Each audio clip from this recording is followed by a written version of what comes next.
ಹುಟ್ಟುಹಬ್ಬ. ಅವರು ಬಹಳ ವರ್ಷಗಳಿಂದ ಹುಟ್ಟುಹಬ್ಬ ಸೆಲೆಬ್ರೇಟ್ ಮಾಡಿರಲಿಲ್ಲ ಅಂತ, ಬಟ್ ಇವತ್ತು ಅಭಿಮಾನಿಗಳ ಒತ್ತಾಯದ ಮೇರೆಗೆ ಮಾಡ್ಕೊಳ್ತಿದ್ದಾರೆ. ಎಷ್ಟು ಖುಷಿ ಇದೆ ಸರ್. ಹಬ್ಬದ ವಾತಾವರಣ ಇದೆ. ಮಂಜಣ್ಣವರು ಮೊದಲೇ ಬಾರಿಗೆ ಇಲ್ಲಿ ಹುಟ್ಟುಹಬ್ಬ ಆಚರಣೆ ಮಾಡ್ಕೊತಾ ಇರೋದು ಪಕ್ಷದ ಕಾರ್ಯಕರ್ತರಿಗೆ, ಅವರ ಅಭಿಮಾನಿಗಳಿಗೆ ಮತ್ತು ಅವರಿಗೆ ಮತ ಕೊಟ್ಟಂತ ಮತದಾರರಿಗೆ ಎಲ್ರಿಗೂ ಒಂಥರ ಸಂಭ್ರಮ ಆಗಿದೆ.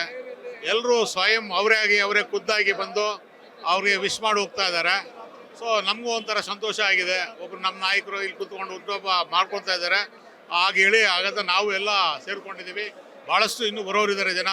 ಸುತ್ತಮುತ್ತ ಜನ ದಾಸರಳ್ಳಿ ಕ್ಷೇತ್ರದಾದ್ಯಂತ ಎಲ್ಲ ಕಡೆಯಿಂದನೂ ಬರ್ತಾ ಇದ್ದಾರೆ. ಕಾರ್ಯಕರ್ತರು, ಅಭಿಮಾನಿಗಳು ಎಲ್ಲರೂ ಬರ್ತಾ ಇದ್ದಾರೆ. ಅವರಿಗೆ, ಅವ್ರ ಕುಟುಂಬಕ್ಕೆ, ಎಲ್ಲ ಕಾರ್ಯಕರ್ತರ ಪರವಾಗಿ ಅವ್ರು ಒಳ್ಳೇದಾಗಲಿ ಅಂತ ನಾವು ಹಾರೈಸ್ತೀವಿ. ಇವತ್ತು ಮಂಜುನಾಥ್ ಸರ್ ಅವರ ಹುಟ್ಟುಹಬ್ಬ. ಅವರು ಬಹಳ ವರ್ಷಗಳಿಂದ ಹುಟ್ಟುಹಬ್ಬ ಸೆಲೆಬ್ರೇಟ್ ಮಾಡಿರಲಿಲ್ಲ ಅಂತ, ಬಟ್ ಇವತ್ತು ಅಭಿಮಾನಿಗಳ ಒತ್ತಾಯದ ಮೇರೆಗೆ ಮಾಡ್ಕೊಳ್ತಿದ್ದಾರೆ. ಎಷ್ಟು ಖುಷಿ ಇದೆ ಸರ್. ಹಬ್ಬದ ವಾತಾವರಣ ಇದೆ. ಮಂಜಣ್ಣವರು ಮೊದಲೇ ಬಾರಿಗೆ ಇಲ್ಲಿ ಹುಟ್ಟುಹಬ್ಬ ಆಚರಣೆ ಮಾಡ್ಕೊತಾ ಇರೋದು ಪಕ್ಷದ ಕಾರ್ಯಕರ್ತರಿಗೆ, ಅವರ ಅಭಿಮಾನಿಗಳಿಗೆ ಮತ್ತು ಅವರಿಗೆ ಮತ ಕೊಟ್ಟಂತ ಮತದಾರರಿಗೆ ಎಲ್ರಿಗೂ ಒಂಥರ ಸಂಭ್ರಮ ಆಗಿದೆ. ಎಲ್ಲರೂ ಸ್ವಯಂ ಅವರೇ ಖುದ್ದಾಗಿ ಬಂದು ಅವ್ರಿಗೆ ವಿಶ್ ಮಾಡಿ ಹೋಗ್ತಾ ಇದ್ದಾರೆ.